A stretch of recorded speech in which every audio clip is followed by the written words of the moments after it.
Welcome students to our today's new video. आज हम high energy compounds के बारे में पढ़ने वाले हैं और इनके नाम में ही इनका पूरा मीनिंग छुपा है स्टूडेंट्स। तो स्टूडेंट्स, हाई एनर्जी कंपाउंड यानी ये ऐसे कंपाउंड्स होते हैं हमारे सेल के अंदर, हमारे सेलुलर मैकेनिज्म के अंदर ये बहुत ही इंपॉर्टेंट रोल प्ले करते हैं और ये कंपाउंड्स बहुत ही हाई एनर्जी कैरी करते हैं। तो ये स्टूडेंट्स, ये हाई एनर्जी कैसे कैरी करते हैं? तो स्टूडेंट्स, हाई एनर्जी कंपाउंड जब ब्रेक होते हैं तो ये एक high amount of energy release करते हैं और इस एनर्जी को सेल अपने सेलुलर मैकेनिज्म में, एक्टिव ट्रांसपोर्ट में, ट्रांसपोर्ट ऑफ मैकेनिज्म में और कई तरह के फंक्शन ऑफ सेल के अंदर इसे यूज किया जाता है। तो स्टूडेंट्स, हाई एनर्जी कंपाउंड की कैटेगरी को बिलोंग करने वाले ऐसे कंपाउंड है जो -25 किलो जूल से पर मोल से ज्यादा ब्रेक होने पर एनर्जी रिलीज करते हैं, यानी -25 किलो जूल से ज्यादा एनर्जी रिलीज करने वाले कंपाउंड को हाई एनर्जी कंपाउंड कहते हैं। तो students, high energy compound mainly as a energy currency काम आते हैं और उसमें सबसे बड़ा एनर्जी करेंसी आप सब जानते हैं वो है हमारा एटीपी। तो स्टूडेंट, एडिनोसिन ट्राइफॉस्फेट एक ऐसा हाई एनर्जी कंपाउंड है जिसे ब्रेक कर कर सेल इसके फॉस्फेट की एनर्जी को रिलीज करता है और इसे as a energy molecule use करता है और फिर ये साइकिल के अंदर चलता ही रहता है जिसे एटीपी एडीपी साइकिल कहते हैं। तो स्टूडेंट्स, हाई एनर्जी कंपाउंड की कई क्लासेस है। तो स्टूडेंट्स, हाई एनर्जी कंपाउंड को समझने के लिए हम पहले इसकी क्लासिफिकेशन समझेंगे, क्योंकि पूरा हाई एनर्जी कंपाउंड का खेल इसके बॉन्ड्स और इसकी एनर्जी और इसकी फैमिली यानी उसकी क्लासिफिकेशन पर छुपा है। क्योंकि हर एनर्जी कंपाउंड के अंदर कुछ बॉन्ड्स होते हैं, जैसे कि acid hydride bond, thioester bond, enol phosphate bond, carboxy phosphate bond. तो स्टूडेंट्स, ये सब बॉन्ड क्यों इंपॉर्टेंट है? क्योंकि हाई एनर्जी कंपाउंड एक ऐसा कंपाउंड है जो ब्रेक होने पर एनर्जी रिलीज करता है और ये डेल्टा जी के फॉर्म में एक फ्री एनर्जी होती है और फ्री एनर्जी आप सब जानते हैं, थर्मोडायनामिक आपने पढ़ा है। तो स्टूडेंट्स, ये एनर्जी को यूज कर कर सेल अपनी फंक्शनलिटी को बढ़ाता है और हर एनर्जी कंज्यूमिंग रिएक्शन के अंदर हाई एनर्जी कंपाउंड एक इम्पोर्टेंट रोल प्ले करते हैं, चाहे वो ग्लाइकोलिसिस हो, टीसी हो, हर पाथवे के अंदर एक high energy compound as a product generate होता है। तो स्टूडेंट्स, चलो देखते हैं हाई एनर्जी कंपाउंड का क्लासिफिकेशन और इसके बॉन्ड्स और इसकी एनर्जी कितनी रिलीज करता है। तो स्टूडेंट्स, सबसे पहला और famous high energy compound class है वो है पायरोफॉस्फेट्स। तो स्टूडेंट्स, पायरोफॉस्फेट्स के अंदर जो बॉन्ड प्रेजेंट है वो है एसिड अनहाइड्राइड बॉन्ड।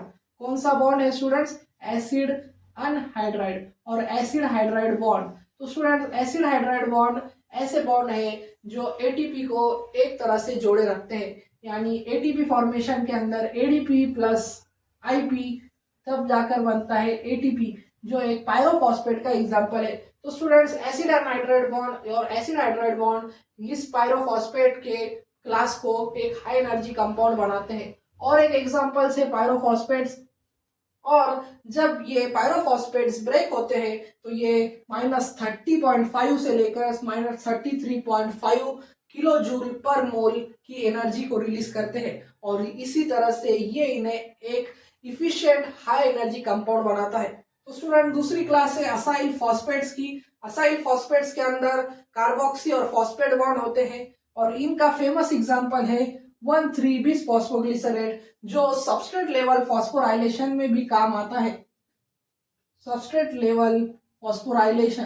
तो स्टूडेंट, सबस्ट्रेट लेवल फॉस्फोराइलेशन में क्या होता है? सबस्ट्रेट लेवल फॉस्फोराइलेशन एक ऐसा प्रोसेस है जिसके अंदर एटीपी फॉर्म होता है, पर ये रिएक्शन के अंदर होता है, यानी कोई अगर रिएक्शन के अंदर 1,3-फॉस्फेट अगर 1,3-bis फॉस्फोग्लिसरेट अगर 3 फॉस्फोग्लिसरेट के अंदर कन्वर्ट हुआ तो यहाँ का एक फॉस्फेट एटीपी में लगता है और फिर एडीपी प्लस आईपी और फिर बनता है एटीपी और इस रिएक्शन को कहते हैं सबस्ट्रेट लेवल फॉस्फोराइलेशन।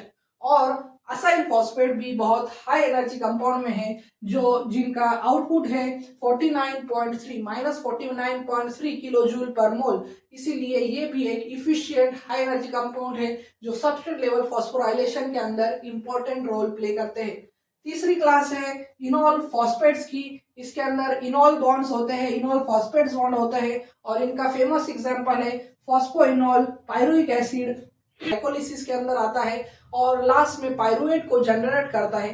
तो students phosphoenol pyruvic acid convert होता है पायरुवेट के अंदर, जो एंड प्रोडक्ट है हमारे ग्लाइकोलिसिस रिएक्शन का, और यहाँ पर इसकी ब्रेक होने पर यह हाई एनर्जी कंपाउंड रिलीज करता है -61.9 किलो जूल पर मोल की एक एनर्जी, और ये इसे एक इफिशिएंट और इफेक्टिव कंपाउंड बनाता है जो ग्लाइकोलिसिस के अंदर इंपॉर्टेंट रोल प्ले करता है। और फिर स्टूडेंट्स अगली क्लास है थायोलिस्टर या थायोईस्टर्स बॉन्ड, थायोईस्टर क्लास की। और थायोईस्टर्स के अंदर थायोलिस्टर्स के अंदर थायोईस्टर बॉन्ड प्रेजेंट होता है।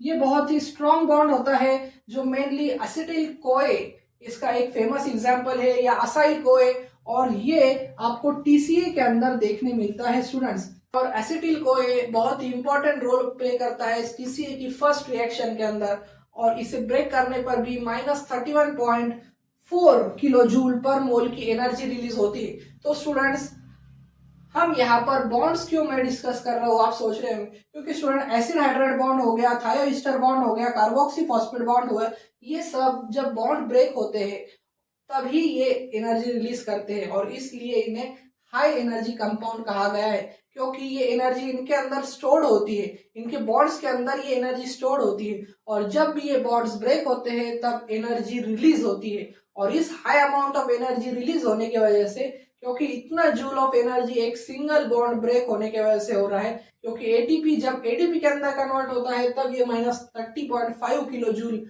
की एनर्जी रिलीज होती है, और इस एनर्जी को सेल कई फंक्शंस के लिए यूज कर सकता है स्टूडेंट्स। तो इसलिए हमें इसके कभी भी आप हाई एनर्जी कंपाउंड पढ़े तो आपको उसकी क्लासेस पता होनी चाहिए, और फिर उसके बॉन्ड्स, क्योंकि क्लासेस और बॉन्ड्स ही हाई एनर्जी कंपाउंड का एक मेन कंपोनेंट है।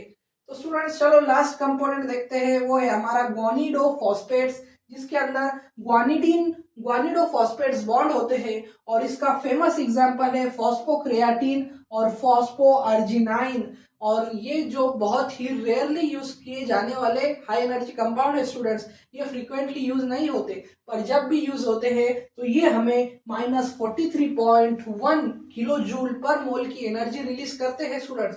तो स्टूडेंट्स ये जो स्टूडेंट्स हमने 5 classes of high energy compound देखा, जिसमें आपको ध्यान में रखना है कि इनके बॉन्ड्स कौन से हैं और इनके स्ट्रक्चर कैसे हैं और ये कितने किलो जूल की एनर्जी रिलीज करते हैं। तो स्टूडेंट्स ये किलो जूल पर मोल में था, किलो कैलोरी पर मोल में भी एनर्जी रिलीज करते हैं, और ये ज्यादातर आपको हाई एनर्जी कंपाउंड्स में ही दिखाई देगा। जो भी एनर्जी कंपाउंड -25 किलो जूल पर मोल से ज्यादा एनर्जी रिलीज करता है वो सब हाई एनर्जी कंपाउंड कैटेगरी में। और हमने आज क्या क्या देखा स्टूडेंट, हमने देखा pyrophosphate, acyl phosphate, enol phosphate, thioesters, guanidophosphate. तो स्टूडेंट्स हाई एनर्जी कंपाउंड के हमने सभी 5 क्लासेस देख लिए, इनके बॉन्ड देखे और ये कितने अमाउंट में एनर्जी रिलीज करते हैं वो सब स्टूडेंट्स हमने देख लिया।